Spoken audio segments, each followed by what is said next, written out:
Salam untuk kita semuanya, berjumpa lagi dengan saya di channel Aritela Tutorial, tempat kita untuk berbagi informasi seputar informasi pendidikan dan informasi guru, serta informasi honorer dan informasi lain yang ada hubungannya dengan dunia pendidikan dan guru dan dunia honorer atau informasi yang relevan.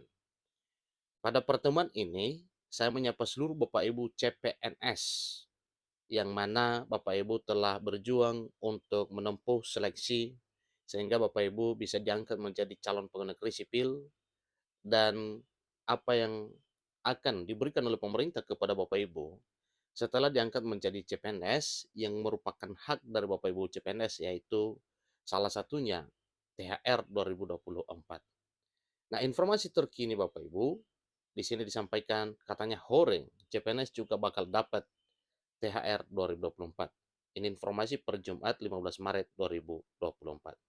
Nah, Bapak Ibu, terkait dengan hal ini tentunya ini merupakan satu sukacita bagi seluruh Bapak Ibu calon pegawai negeri sipil. Demikian juga dengan para Bapak Ibu P3K yang sudah diangkat ya, sudah di SK-kan dan sudah mendapatkan SPMT per Februari atau 1 Maret, Bapak Ibu berhak untuk mendapatkan hal ini. Nah, terkait dengan informasinya, mari kita simak informasi berikut sampai selesai. Ini adalah merupakan satu perbincangan antara Menteri Keuangan Republik Indonesia bersama dengan Menteri Dalam Negeri dan Menteri Pendayagunaan Aparatur Negara dan Reformasi Birokrasi.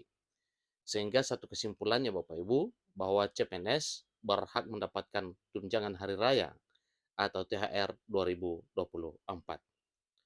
Untuk selanjutnya, ikuti informasi ini sampai seterusnya dan jangan lupa tekan tombol subscribe, nyalakan tombol notifikasinya supaya semua informasi yang disalurkan melalui channel ini selalu update di layar Bapak Ibu. Tanpa basa-basi lagi, langsung pada informasinya. Menteri Pendayagunaan Aparatur Negara dan Reformasi Birokrasi (PAN-RB) Abdullah Azwar Anas menyatakan, calon pegawai negeri sipil atau CPNS akan mendapatkan tunjangan hari raya atau THR 2024 dari pemerintah.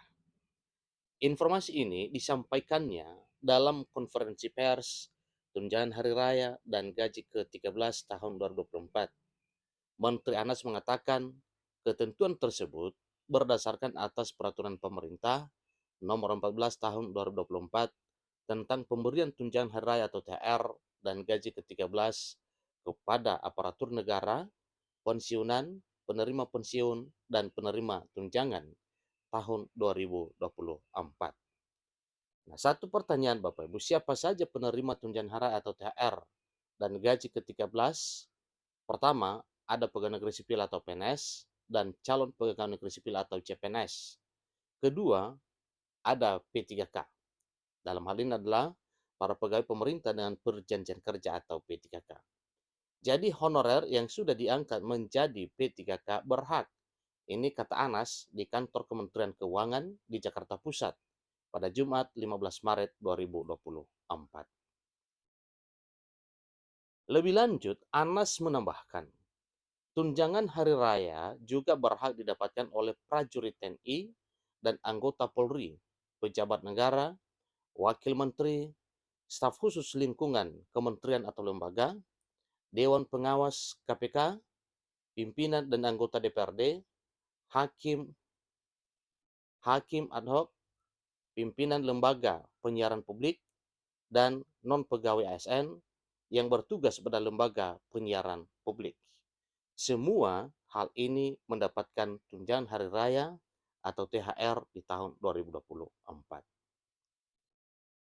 Komponen apa saja yang akan mereka terima? Nah, komponennya Bapak Ibu yaitu pertama bagi para pegawai ASN ialah gaji pokok. Lalu ada tunjangan keluarga, tunjangan pangan, tunjangan jabatan atau tunjangan umum, 100% tunjangan kinerja atau tukin di kementerian atau lembaga pemerintah pusat. Setinggi-tingginya TPP bagi ASN daerah disesuaikan dengan kemampuan daerahnya, jelasnya. Nah, itu adalah hal-hal yang perlu kita ketahui pada tunjangan hari raya bagi calon pegawai negeri sipil atau CPNS 2024. Sementara dikutip dari peraturan pemerintah nomor 14 2024, disebutkan bahwa CPNS punya komponen THR dan gaji ke-13 yang berbeda. Baik THR maupun gaji ke-13 anggarannya bersumber dari APBN. Berikut rincian komponennya. Pertama, 80% dari gaji pokok PNS. Kemudian tunjangan keluarga, tunjangan pangan, tunjangan umum, dan tunjangan kinerja sesuai pangkat, jabatan, peringkat jabatan, atau kelas jabatan. Itu adalah beberapa poin komponen THR yang akan diterima oleh calon pegawai negeri sipil. Nah, jadi berbeda poin A-nya Bapak ya, hanya 80% karena memang itu adalah ketentuan pemberian gaji kepada calon pegawai negeri sipil sebelum resmi menjadi PNS akan mendapatkan gaji hanya sebesar 80% dari jumlah gaji yang sebenarnya. Nah, tentu itu adalah pengaruh bagi pendapatan THR yang juga nominalnya adalah 80% dari gaji. Sedangkan untuk CPNS yang anggarannya bersumber dari APBD, THR dan gaji ke-13 terdiri atas 80% dari gaji pokok PNS. Itu jelas Bapak ya. Kemudian tunjangan keluarga, kemudian tunjangan pangan, berikutnya tunjangan jabatan atau tunjangan umum, dan terakhir adalah tambahan penghasilan paling banyak sebesar yang diterima dalam 1 bulan gaji. Instansi pemerintah daerah yang memberikan tambahan penghasilan dengan memperhatikan kemampuan kapasitas fiskal daerah dan sesuai dengan ketentuan peraturan perundang-undangan. Nah, itulah informasi terkini Bapak Ibu mengenai tunjangan hari raya atau THR bagi calon pegawai negeri sipil atau CPNS. Satu pertanyaan, apakah para P3K yang baru diangkat menjadi pegawai pemerintah dan perjanjian kerja, apakah full menerima 100% atau hanya 80% sebagaimana yang diterima oleh calon pegawai negeri sipil? Jawabannya Bapak Ibu, ada perbedaan pengangkatan antara CPNS dan P3K.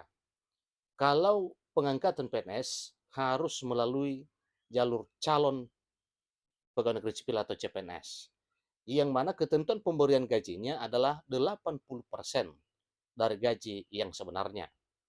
Sementara untuk P3K, itu tidak ada calon P3K, tetapi langsung pegawai pemerintah dan perjanjian kerja yang nominal gajinya juga adalah full diterima. Jadi dengan demikian, maka pengaruhnya terhadap penerimaan tunjangan hari raya atau THR yang diterima oleh para P3K yang baru diangkat sama dengan gaji yang diterima. Ya, jadi full 100% Bapak Ibu. Berbeda dengan CPNS atau calon pegawai negeri sipil yang hanya 80%.